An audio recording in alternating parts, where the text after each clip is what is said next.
قل هل يستوي الذين يعلمون والذين لا يعلمون۔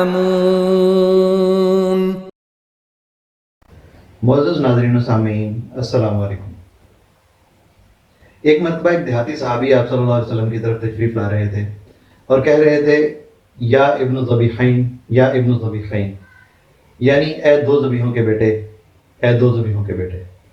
اس طرح سے ایک اور روایت میں ہے کہ آپ صلی اللہ علیہ وسلم نے فرمایا انا ابن الذبیحین، یعنی میں دو ذبیحوں کا بیٹا ہوں۔ اب بیٹا ہونے سے مراد کہ آپ کے آباء و اجداد کے اندر دو لوگ ایسے ہیں جن کو ذبح کرنے کی کوشش کی گئی۔ ان میں ایک واقعہ تو بہت زیادہ معروف ہے جو کہ حضرت ابراہیم علیہ السلام کا ہے۔ انہوں نے اپنی بیوی ہاجرہ کی اولاد حضرت اسماعیل علیہ السلام کو اللہ تعالیٰ کے حکم سے ذبح کرنے کی کوشش کی، تو اللہ تعالیٰ نے حضرت اسماعیل کو محفوظ کرتے ہوئے ان کی جگہ ایک مینڈے کو بھیج دیا اور اس قربانی کو قبول فرمایا۔ یہ ایک معروف واقعہ ہے جو اکثر ہم سنتے رہتے ہیں۔ اور دوسرا واقعہ یہ ہے، بنو جرحم جو حضرت ابراہیم علیہ السلام کے دور سے مکہ المکرمہ میں موجود تھے، انہیں بنو خزاعہ نے یہاں سے بے دخل کیا، تو انہوں نے جاتے ہوئے زمزم کے کنویں کو بند کر دیا۔ کافی عرصے کے بعد حضرت عبد المطلب کو اللہ تعالیٰ کی طرف سے خواب میں اشارہ ہوا اور جگہ کا تعین کیا گیا کہ اس جگہ آپ کھدائی کریں اور زمزم کے کنویں کو دوبارہ سے جاری کریں۔ آپ نے وہاں پر جا کر حرم میں کھدائی کرنی شروع کی۔ جب کنویں کے آثار نظر آنے شروع ہوئے تو قریش نے آپ سے جھگڑنا شروع کر دیا کہ اس کھدائی کے اندر وہ بھی شریک ہونا چاہتے ہیں۔ آپ نے قریش کو سمجھایا کہ اللہ تعالیٰ نے مخصوص کر کے یہ حکم مجھے دیا ہے اور میں ہی اس کو کھودوں گا، لیکن قریش کی جرأت کے بعد آپ نے دعا کی کہ یا اللہ مجھے 10 بیٹے عطا کر، اور جب وہ ان لوگوں کے خلاف میرے برابر کھڑے ہونے والے بن جائیں، یعنی سن بلوغت کو پہنچیں، تو ان میں سے میں ایک تیری راہ میں قربان کر دوں گا۔ اللہ تعالیٰ نے آپ کی دعا قبول فرمائی اور آپ کو 10 بیٹے عطا کیے۔ جب منت کی بات آئی تو آپ نے اپنی اس منت کو اپنے بیٹوں کے سامنے رکھا، تو بیٹوں نے کہا کہ آپ اس کے لیے جو لاہے عمل طے کریں ہم اس کے لیے حاضر ہیں۔ چنانچہ ابو طالب نے 10 کے 10 بیٹوں کے درمیان قرعہ ڈالا تو نام عبداللہ یعنی آپ صلی اللہ علیہ وسلم کے والد کا نکلا، اور عبد المطلب نے ان کو ہاتھ سے پکڑا اور حرم کے اندر لے جا کر ذبح کرنے لگے تو قریش جمع ہو گئے۔